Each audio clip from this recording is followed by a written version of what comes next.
But we do begin with that breaking news. Attorney General Merrick Garland appointing a special counsel to oversee the investigation into President Biden's son, Hunter. Delaware U.S. Attorney Davis Weiss, a Trump-era appointee, will lead the investigation into Hunter Biden. A plea deal off the table. Federal prosecutors saying in court that filings of their own negotiations with Hunter Biden's legal team are at an impasse. On Tuesday of this week, Mr. Weiss advised me that in his judgment, his investigation had reached a stage at which he should continue his work as a special counsel, and he asked to be so appointed. Upon considering his request, as well as the extraordinary circumstances relating to this matter, I have concluded that it is in the public interest to appoint him as special counsel. Our team coverage continues now. Senior reporter Catherine Falders, Chief White House correspondent Mary Bruce, investigative reporter and producer Olivia Rubin, and legal contributor Kim Whaley all join me now. Catherine, let's start with you. You're outside the Department of Justice. Clearly, the investigation into Hunter Biden is far from over. So what could this mean after his plea deal simply fell apart?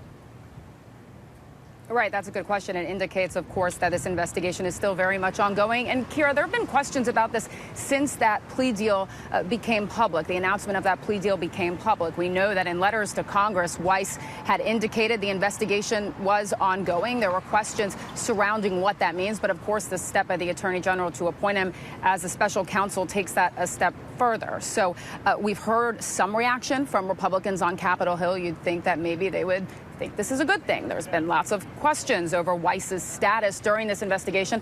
But I will say that we've heard from some of the top Republicans on these committees, including Jim Jordan. Of course, they're slamming this appointment, saying Weiss can't be trusted, not totally providing any details on that. But I think as you see this investigation, of course, continue behind the scenes, Republicans on Capitol Hill will continue their parallel investigation into this as well.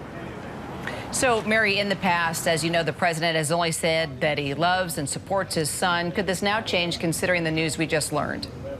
No. In fact, the White House is not commenting on this. They are referring us to the Department of Justice, to Hunter's Biden's, to his personal representation. And that does not come as a surprise. As you note, the president has not commented in detail on this in the past. Instead, he has focused more broadly simply on his love and support for his son throughout all of this.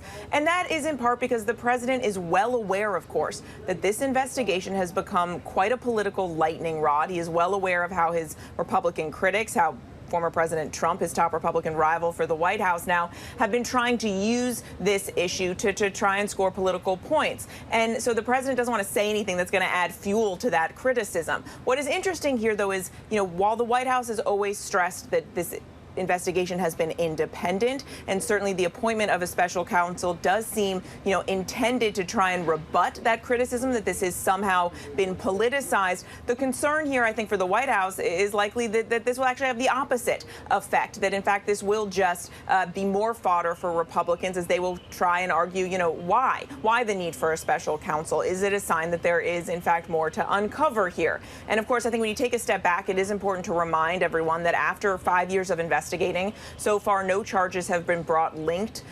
to substantiate the concerns that Republicans have been voicing over and over again. There have not been any charges linked to Hunter Biden's business dealings. And most importantly, for this White House, there has been no kind of smoking gun linking any of this back to the president himself, Kira. So, Olivia, Davis Weiss has been investigating Hunter for some time now. Where do you think he's taking this investigation now that he has so much more independence just to do his thing?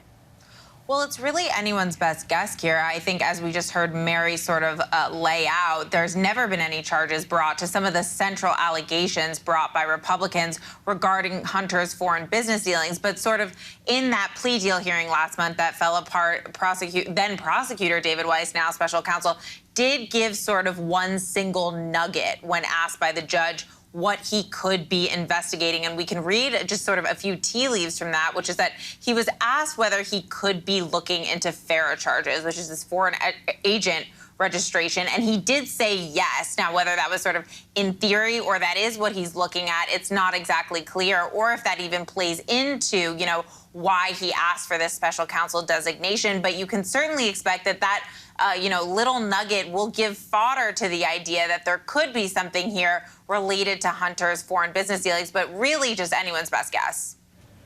All right, well, Kim, what do you see happening here? And at the end of the day, no matter what happens, right, doesn't the legal cloud here just set a permanent narrative for not only Hunter Biden, but his father, the President of the United States? So much of this, Kira, is just hard to wrap our brains around, but this isn't really that surprising when you think of any criminal investigation. Somebody isn't offered to plead 100% of the potential charges. They sit down with the prosecutor and they work out some kind of deal to plead to lesser charges. And that fell apart. And what's, again, stunning about that is that the government and Hunter Biden's lawyers didn't have an understanding before they went into the actual courtroom to enter the plea. So that fell apart. And so now the stakes are kind of higher. There could be more charges. And in the interim, we've seen multiple indictments of the former president of the United States out of the Justice Department. So I see this as a very thoughtful legal decision about the integrity and the structure of the government and the Justice Department to take both of these investigations out of the chain of command to the president of the United States, the sitting president right now, essentially, by putting it under this special counsel regulation, which is a post-Watergate reform. But yes, it's a hot mess for all involved politically. It's a hot mess we'll be covering for months to come. Mary Bruce, Catherine Falders, Olivia Rubin, also Kim Whaley, thank you all so much. Hi, everyone. George Stephanopoulos here. Thanks for checking out the ABC News YouTube channel. If you'd like to get more videos, show highlights, and watch live event coverage, click on the right over here to subscribe to our channel. And don't forget to download the ABC News app for breaking news alerts. Thanks for watching.